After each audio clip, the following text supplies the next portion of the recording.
Sawadika and good evening and welcome to Thai PBS World Tonight. I'm Nat Budnak. I'm Frank Kanchi. Ned, I think this week we've seen a lot of hot topics, and one of that is rare earth. Yep. Because we talk about the rare earth production right now in Thailand, in China, and also the role of United States in Southeast Asia too. So this time, of course, Prime Minister Anutin Charnvirakul already tried to assure the Thai public that they don't need to be overly concerned about the Memorandum of Understanding on Rare Earth Elements, which was signed between Thailand and the United States at the ASEAN Summit in Kuala Lumpur on October 26. So Ned, of course, in this ASEAN Summit, we see a lot of topics going on.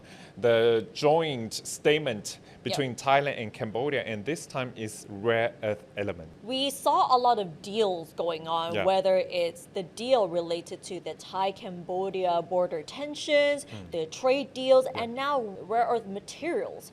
This is actually high on the agenda, and people have been talking about it because these rare earth materials are actually very important materials, especially when it comes to electronic products. Yes, and EV2, electric vehicle, this time. And we understand that, of course, there are so many concerns in the society and on the ground, on the landscape, that I think Prime Minister Anutin right now has to explain so much, because we already signed the MoU with the United States, but actually it's not legally binding document. So if either side want to say, okay, we have to stop this MoU, we could stop it. But Prime Minister Anutin explained that there are so many mineral reserves in Thailand which are yet to be exploited for use in production process, the reduction of costs, and to improve the quality of goods. Adding that, the US wants to have a role in developing these minerals with Thailand, because right now, of course, as what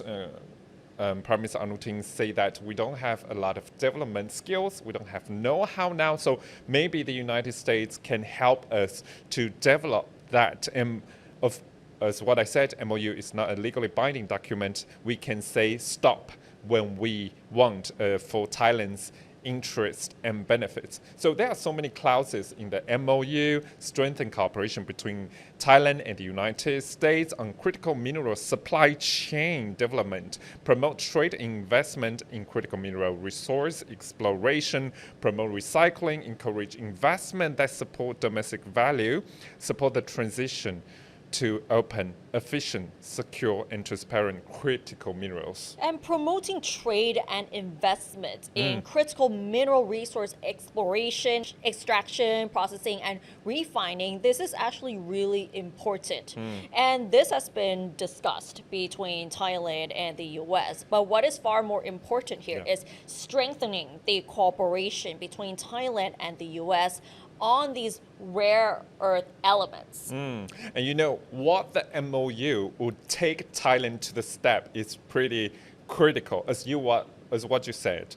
Cooperation for the development, and of course, how to use the know-how to help Thailand in this sense. But we see Thailand might get into crossfires between the United States and China. Because, of course, China right now possesses like 90% of the supply chain on critical minerals and rare earth materials there. So there are some academics and analysts have warned Thailand against granting the United States exclusive rights to its critical minerals, fearing Chinese retaliation and trade leverage. So Ned, we talk about that. Of course, China is our largest trading partner for Thailand. Of course, the United States is also a very big trading partner for Thailand too.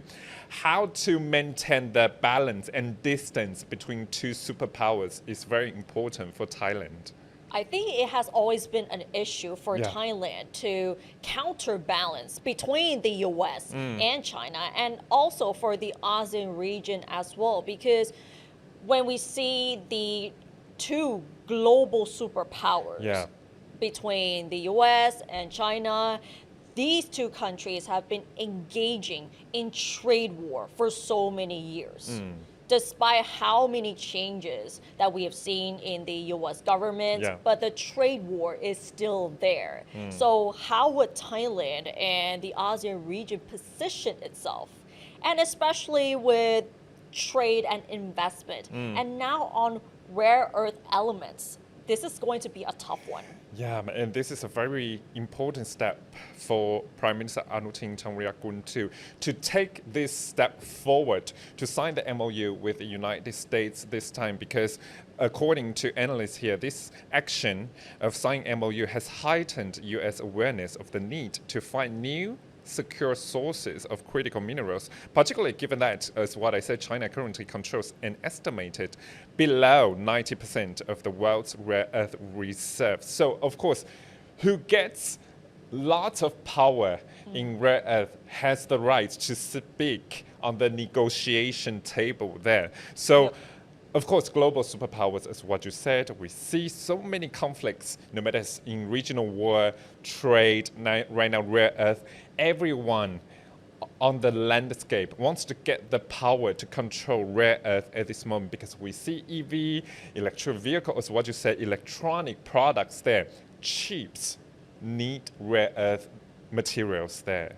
Yeah, and these rare earth elements will be a game changer, especially in the tech industry, Yeah. whether it's the production, especially in the production side, because whatever you're producing, you need these elements as a starting point, whether it's EV vehicles, computers, phones, and all of these electronic devices. Yeah. Rare earth materials are actually the key here. And China right now is controlling that. Before we get into your part, actually, I want to share a point that actually is political involvement too. As in, of course, the opposition, People's Party and Democrat Party, they also give a sign of Thailand's position in rare earth production and supply chains too, because as what Prime Minister Anutin said, there are so many unexploited and unexplored positions there and places for Thailand to reach. But for example, Kun Sirikanya Dasakul, the Yep. deputy leader of People's Party, say that Korat is the place where we can find more, but they haven't got any communications with the Phumjai Thai party at this moment. So they said right now is the warning time and alert time for Thailand to see how to get past from the crossfire between China and the United States. Yes, and the discovery of the rare earth elements is already one thing, but how to get all of this and Yes. then put it on the table so that it's up for competition, that is another issue here. Yeah. But so far, the Thai cabinet has already been informed about the MoU on rare earth elements that was signed between Thailand and the US. But they did clarify, though, Frank, that the MoU is it's not a legal binding document, Yeah. like you said. It's only a mutual understanding in order to find ways to strengthen cooperation on the supply chain development, Yeah.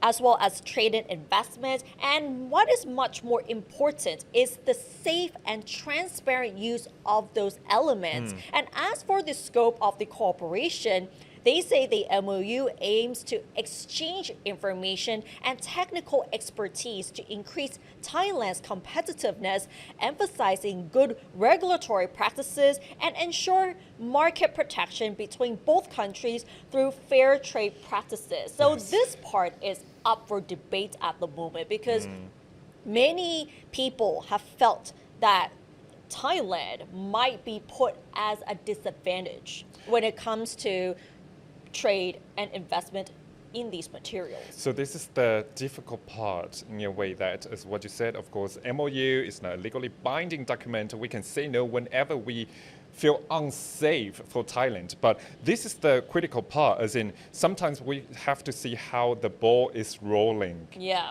Yeah, because this is how Prime Minister Anutin showed the intention and the sense for Thailand and the United States to cooperate together. But right now, at the same time, we have to balance the relations with China too.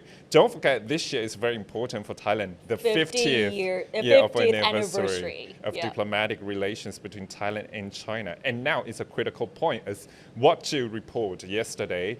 APEC is coming.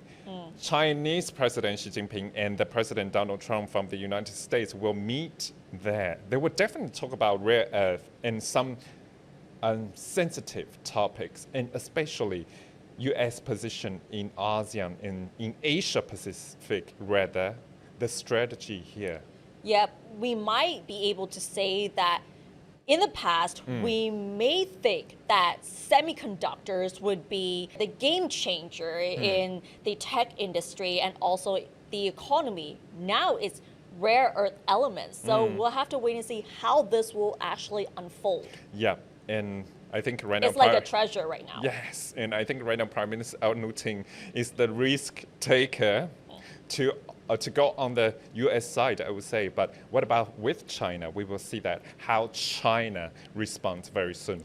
Exactly. And apart from rare earth elements, another issue of global concern is transnational scams. And last week, the Thai government announced that this will be prioritized as the national agenda. And the latest development is that they have set up 3 panels to tackle this problem. So Prime Minister Anutin Charnvirakul has ordered the establishment of 3 panels to deal with the transnational scam problem, which are posing an increasingly serious threat to many Thai and non-Thai people in Thailand. And there are 3 panels. So the first subcommittee will be headed by the Justice Minister, and this subcommittee is in charge of the suppression of technology-based crimes, including offenses related to the money earned from cybercrime and money laundering. The panel is also tasked with monitoring the activities of suspected offenders and coordinating with relevant agencies.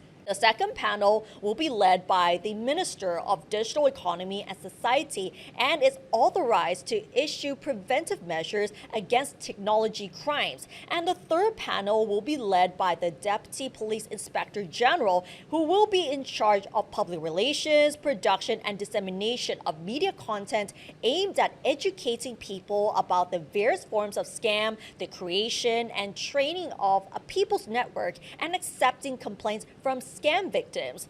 At the same time, Finance Minister Niti Thaprapat is heading another panel to deal specifically with money laundering. The Prime Minister has already declared the fight against transnational scams as part of the national agenda. So this is actually a good sign from the Thai government, where they have set up new panels to tackle different aspects of transnational scams, because we have to say that many people have fallen victim to these scams, whether as someone who picks up the phone and lost sums of money to these scammers, and those who have been lured to work in these scam farms as well and became victims of human trafficking. Yeah, in both Cambodia and Myanmar too. Yeah. And as what you said, I think this time Prime Minister Anutin is taking very active steps to tackle down all these scams, as what you said, public relations, to educate people how to avoid scams on the landscape, and cybercrime and money laundering there. Very important, because according to Thai PBS, of course, our channel here, there are so many investigative stories to expose what happens right now in Thailand. And I understand that also Prime Minister Anutin and the government felt stressed and pressured by the international community to tackle this issue too, no matter we talk about South Korean, of course, got killed at the end in scam centers in Cambodia, and of course some sources there. It's very important to show how scam works in this region, not just in Thailand, in Southeast Asia too. So this is a good way to tackle down. Exactly, but we also have to tell you that tackling transnational scams will not be an easy task, and it requires a lot of international cooperation. And now this problem is becoming a global concern, because it's not just affecting people in Southeast Asia, but it's affecting people around the world, even the very most developed countries like the United States, there are many people falling victims to these scams already. But as to why it's so difficult to tackle these transnational scams and organized crime groups, I had a chance to talk to the UNODC last week, and they said is that these organized crime groups, they have the mobility to move around. So let's say if there's a crackdown in one country, they can easily relocate to different locations, especially locations that have low governance or where it's more difficult to crack down on. So let's say if these organized crime groups are in China, for example, if there's a massive crackdown in China, they can move to different other countries, and they can also use different nationalities as well. So this is also a huge problem, and this is what Anutin has been trying to do, is to revoke the citizenships of these offenders as well, because one offender can hold as much as 3 or 4 or more than 10 citizenships if they really want to move around. So it would be much more difficult for the police to track these people down. And if they really want to operate the online scams, because of course, due to internet accessibility there, they can just move around, as what you said, and maybe one day in Cambodia and another crackdown, they can just move to Myanmar if they have the nationality. So this is the difficult part, isn't it? Exactly. Even for Thailand. Yes, it's a very difficult part. And like you said, Frank, technology has really assisted these offenders so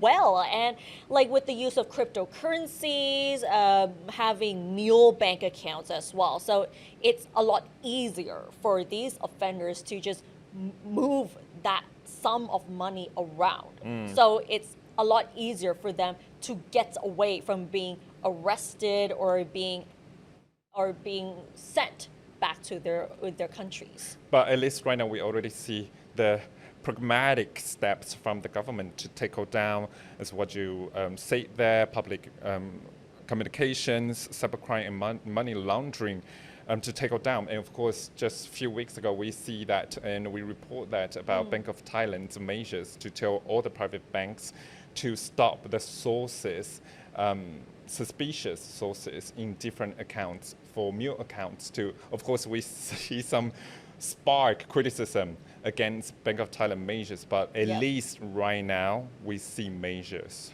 Yes, and the UNODC actually recommended that it's not only about arresting the offenders or just bombing these scam centers, like what just happened on Sunday, where they actually bombed one of these scam centers in Myanmar, KK Park, right? But UNODC suggests that it's not just a policing issue. It's not just about arresting the offenders or demolishing the scam centers, but we really have to look at the regulations, financial regulations, the law.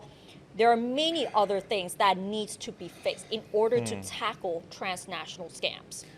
This is how it works in a way that, of course, you talk to UN there, but this regulation linked to the nation. So UN, of course, doesn't have the right to really force any nation to put in any regulation. But this comes to the difficult part, is what we always talk about, the regulations, internal regulations in one country. Internal regulations and also the cooperation between government agencies that look into these issues, because many people say that there are so many government entities that deal with the same problem. So if these entities can come together and tackle this issue, it would be much more effective than just doing it separately. Right. So I think this is a long fight for each country in the region, Thailand, Cambodia, Myanmar, and the countries in the region to tackle this effectively. Exactly. All right, and that's all for this edition of Thai PBS World Tonight. Join us every Monday and Tuesday at 6 p.m. on Thai PBS World's Facebook and YouTube Live. You can also follow us on social media and our website, thaipbsworld.com, for all the latest stories and analyses about Thailand. Thanks for watching, and we'll see you next week. สวัสดีค่ะ สวัสดีครับ